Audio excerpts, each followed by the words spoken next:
Hi there, it's Sue, and thanks for joining me for Tips and Talk Day. These are bite-sized topics that I pull from community questions and things that I'm observing in the world of handmade small business. If you'd like to submit a topic, DM me over on Instagram at GiftBizUnwrapped. Hi, Sue. My name is Holly, and I'm doing a lot of serious thinking about turning a hobby into a small business. I know how important branding and presentation can be. I am in process of getting a logo, and I have an idea of how I want things to look. My question is, should I try to create things myself, stickers, business cards, tags, or should I pay to have them pre-printed? I know that, like I said, presentation is everything, but this could be an expense that I wouldn't necessarily need, but I also don't want to add another to-do to my already huge list. I've recently discovered your podcasts and am trying to catch up on several years worth of listening, and I'm learning a lot, but I haven't seen where production of branding materials is covered. Please let me know your thoughts on this. Thank you. Holly, thank you so much for calling in with the question.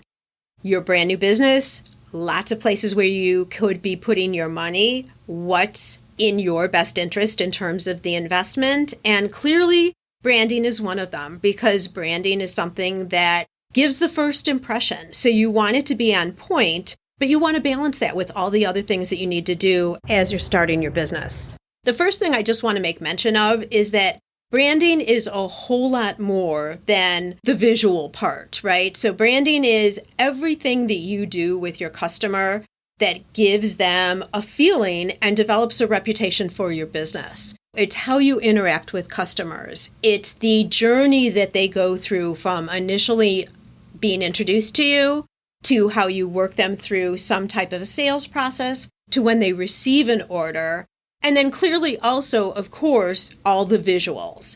And that's really what we're going to narrow in on today is just the visual portion of your branding. The good news is that when you're starting out, you don't need to take a whole lot of time with the visuals. You just want to target in, get a few things in place, and then you can build on those later. The things that you do want to lock into place right when you get started, your logo, your brand colors, and the fonts that you're going to use. These three things are something that are going to be symbols that people, when they see them, they'll think of you and they'll recognize you. It's important that they're consistent so that they go throughout everything that you're doing. And we'll talk about that again in a minute too.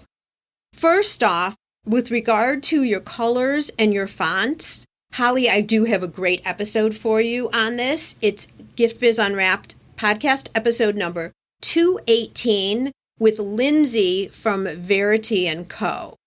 It was such a fun podcast to do because I had no idea when we started talking that we were going to go so deep into how to develop all of your branding. So go back and listen to that. And what you'll come away with then are your 3 or 4 hex colors. These are 6-digit codes that associate a special hue of any color. So it's not just pink, it's a specific shade of pink. And then you'll also have a predominant font that you use, and then possibly a secondary font. And these are more specialty fonts, if you will, versus some of the standard fonts like Helvetica or Comic Sans. You know, all the different types of fonts that you've seen before. If you're listening to this and you're an established business and you've never really determined what your true hex colors are, you've always just used navy blue or aqua or teal, but never zeroed into a specific color, it's in your best interest to go ahead and do that too. And then what happens is you'll be able to use those forevermore until such time you decide that you might want to go through rebranding. But of course, that's then down the road. Now let's move on to your logo. And if you're just starting out, the world is your oyster with what is the visual? What's your logo going to look like? Start with, what's the emotion that your company is trying to evoke? Okay, because this will then fall into helping direct you in terms of what the illustration should look like, whether you're going to use 4-color, whether you're going to do a line drawing, whatever it is. So are you going after something that's happy, uplifting, light, and airy? Or are you going with something that's more bold and direct? So what are the adjectives that you want people to think about with your business? This also might play off of the colors that you've created. My colors are a yellow, kind of a sagey green, not bright orange, but kind of a subtle orange, and a pink. But they're all not quite citrusy. That provokes a whole different feeling than if I had all bright yellow, neon orange, neon pink. You see what I mean by the colors? So what are you trying to provoke, and how does it relate to the product that you offer? So the first thing to do then, like I said, is to define the adjectives. From there, as you're looking at your logo, then you consider graphically what you want your logo to look like. 3 different things that you can consider. Maybe you have just an image. Think of the Nike swoosh. Maybe you have an image with the company name, or maybe you just have the company name. If your company name is 2 different words, maybe you have 1 word in one font and 1 word in another font. Things to think about as you're going through and thinking about what your logo specifically is going to look like from a graphic standpoint.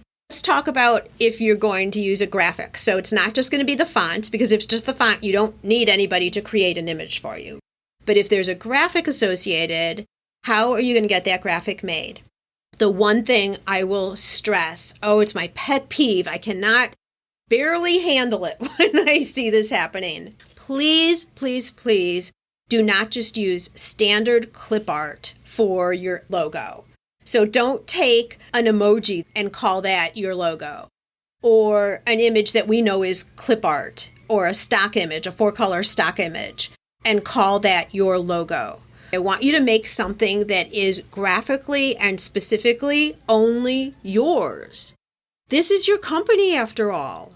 Going back to the graphics of your clip art and how do you create this, especially when you're on a limited budget, I want you absolutely to create your own individual, unique art that is only yours. Good news is there's a lot of ways that you can do this, sometimes even for free. For example, at the local high school, is there a junior or a senior who's looking at going to college, is in the graphics art department, and would be interested in creating a logo for you that then in exchange you write a letter that they could attach to their college applications? Local community college also. There are many students that would love to be the one who's designed their logo. So that you could possibly even do for free. If you're out networking, or just ask friends, does anybody know anybody who's artistic who would be able to put together a logo for me? You may even see, again, young students, or maybe even members of the chamber who are graphic artists. That would be more as a paid type of a project. And then third, you could even go online. There's a company called Fiverr, Fiverr, Fiverr, where you can purchase what are called gigs, where you could have a logo created for $5, $10, maybe $15. They give you a couple of examples. You choose which ones you like. Maybe they do 1 revision, and then you have the logo. No matter which way you might do this, with my examples, getting someone from the high school, finding someone in your community to do it for you, or doing it on Fiverr, make sure when you're done, you have some type of an agreement, even if it's just through an email, that this is exclusively yours and you own full rights to the logo. Then you have a logo that is yours, that you can combine with the wording, your company name, however you're going to go, and you can move forward with that. Once you have your logo, go into a graphic design app like Canva and play around with your colors. You've now created your hex colors. So you could put like a black and white logo, let's say, over a background of one of your hex colors. You can do some fun shading of colors. Oh my gosh, you can have so much fun with that. And you can do all of that right in Canva. If you'd like to see a link to all the resources that I recommend, especially if you're just starting your business, jump over to Gift Biz Unwrapped and go ahead and take a look at all the resources that I have there. Some of them are free, some of them are paid, but different things that could be useful for you in your business. Okay, so now you've got your branded colors. You've got one specialty font or two that you're going to be using and associating with your business, and you've got your logo created. Now, where are you going to place these? A lot of this depends on where you're going initially to attract customers. For handmade product businesses, I specifically always am driving into you want that face-to-face interaction. So you want to be going out to craft shows if that's possible for you. And at those shows, you'll want business cards, some type of signage behind your booth. So however you're going to do your booth setup. You may or may not need stickers or any type of other packaging where you need to apply your logo right now. But if you're only online selling, then you would need that. So consider where you're going and how you're approaching your community and delivering your product, and then determine what you need now versus what you can add on later. But the fact is, you have the logo, you have the colors, so you're ready to go. I would just go ahead and get the things that you need as a necessity right now. The other place you'll put your logo is online. So your websites, any social media platforms you have, and that of course doesn't cost anything just to add those on if you have a website already in place. If you're just now setting up your social media sites, that doesn't cost anything to establish accounts, and then you'll just load your logo in as a graphic onto those platforms. And I was just mentioning that as you're starting out, you don't have to have all the things right away. Have the necessities first, and then you can add on later. But the one thing, just like I say, don't take stock photos or stock emojis or whatever and use those as your logos. Also, don't print business cards or anything like that off of your home printer.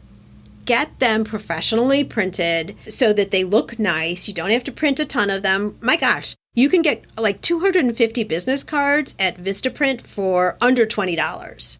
Easy, inexpensive, but good quality printing. The most important thing here is you don't need to be spending a ton of money on this type of thing. I would much prefer you spending your money, getting your product out in front of an audience, and validating that there are people there who are interested in exchanging money for your product.